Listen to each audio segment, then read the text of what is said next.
Salut à tous, c'est du Temple du Maple et bienvenue dans cette présentation du jeu Arboretum. Pourquoi je présente ce jeu de 2015? C'est un jeu qui se joue avec n'importe qui, même vos enfants de 7-8 ans ou votre conjoint qui connaît plus ou moins le board game. C'est un jeu de cartes, tout simple. Donc, c'est un jeu où est-ce que vous avez des différentes sortes d'arbres de couleurs et que il y a un chiffre de 1 à 8. La manière de faire des points, c'est que vous allez placer des cartes devant vous et si vous avez un début et une fin avec la même sorte d'arbre, vous allez marquer un nombre de points égal au nombre d'arbres qu'il y a dans cette lignée-là. Donc, si vous avez, je ne sais pas, un arbre rouge 2 et la fin de la ligne, c'est un rouge 7 et que vous avez un 3 et un 5 entre, bien, vous faites 4 points tout simplement.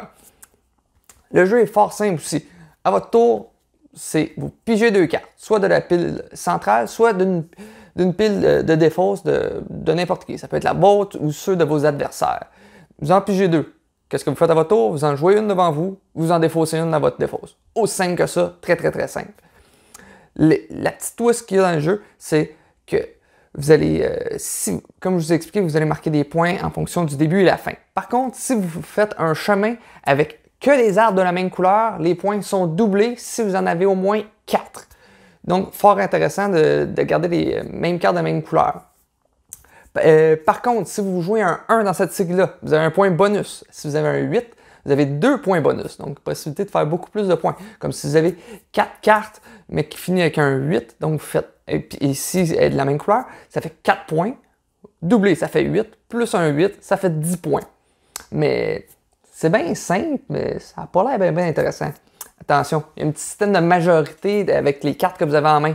Parce que vous allez seulement marquer les points en fonction de si vous avez, mettons, un début d'une ligne rouge et de rouge en fait. Il faut être majoritaire aussi avec les cartes que vous avez en main.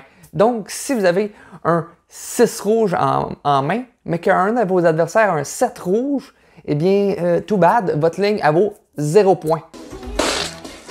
Aussi simple que ça.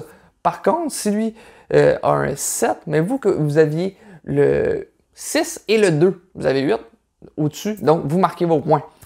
Par contre, vous vous dites, bah, c'est bien simple, je garde mon 8 ou peut-être un autre chiffre, puis je vais être safe avec ça. Si vous avez le 8, mais qu'un autre a le 1 dans sa main, ça annule complètement le 8, donc le 1 devient gagnant, donc vous marquez aucun point. Donc, normalement, ces parties-là, vous allez mettre vos cartes devant vous, vous allez dire « Ah, je vais avoir une bonne partie », puis vous finissez avec 3 points. Aussi simple que ça.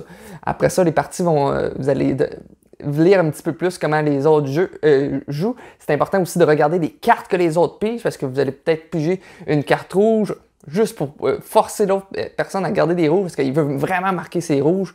Donc, c'est un jeu fort intéressant. Bien évidemment, vous allez essayer de faire différentes lignes. Vous allez essayer de marquer des rouges, des mauves, plusieurs choses. Donc, c'est fort intéressant. Il faut vraiment regarder ce que les autres pigent, parce que ça va, comme je vous ai dit. Donc, un gros système, un beau scoring de fin de partie bien intense.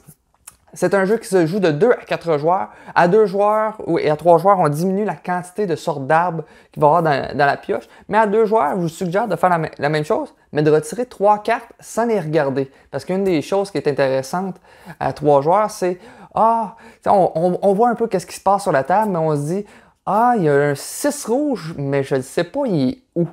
Donc, c'est assez intense. En fait, je mets un autre exemple, il y a un 6 et un 2. Moi, j'ai un 7. Donc, c'est-tu la même personne qui a le 6 et le 2 pour me bloquer? Donc, une petite attention à faire ça. Qu'à 2 joueurs, on ne l'a pas parce que si vous mettez toutes les cartes qu'ils disent, tu sais exactement ce que l'autre a joué si tu regardes bien les défausses. Donc, si on retire 3 cartes au début de la partie, je trouve que ça pousser sa chance dans le jeu qu'on rajoute. Donc, c'est un jeu que j'adore, qui se joue en 15 minutes avec un peu n'importe qui. C'est un passe-partout pour vraiment tout le monde. Donc, c'est tout pour moi aujourd'hui. On se revoit à la prochaine fois. Ciao!